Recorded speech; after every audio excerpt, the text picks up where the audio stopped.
По повод Светскиот ден на здравието, Светската здравствена организација вела дека за да се обезбеди здравје за сите, потребни се достапни висококвалитетни здравствени услуги и силна здравствена работна сила.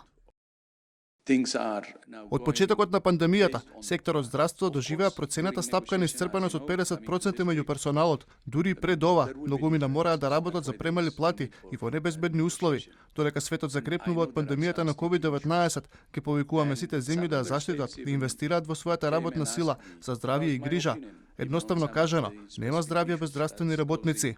Се намалува бројот на лекари во земјава, а голема е миграцијата, велат од лекарската комора. За да останат лекарите во земјава, апелираат да се поедностави политиката за вработување во јавното здравство. По повод денешниот ден, надлежните велат дека на нашето здравство му е потребна итна регионализација, а не се да биде централизирано во главниот град и сите пациенти постојано да се испраќаат во Скопје.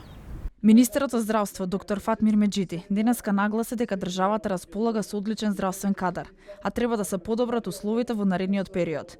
Во врска со случајот за Јана, министерот најави дека во најскоро време ќе ја посети клиничката болница во Битола. Ние сме лекари и точно знаеме што е итност и што е ургенција. Барем кај нас, значи, сите работи во здравството така се одвиваат. Секоја се под итност, но знаете, јас сум еден месец министер и нормално дека со сите проблематики, значи, ќе се потрудиме да ги решиме. Од лекарското друштво истакна дека еден од приоритетите е стимулативна регионализација на здравството. Дајте да проработат и Штип, и Дебар, и Струга, и Кочани.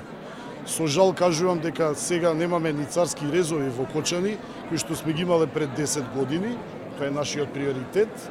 Втора работа на која што треба да поработиме е тоа дека треба некои закони малце да ги промениме, заеднички ќе работиме на тоа, како што е законот за додатната дејност на лекарите, кој што е многу стимулативен за нивната работа. Специјалната представничка на СЗО во Македонија, доктор Ане Јохансен, порача дека целта е сите граѓани во Северна Македонија да имаат пристап до висококвалитетна здравствена заштита, без оглед на местото на живење или социоекономскиот статус.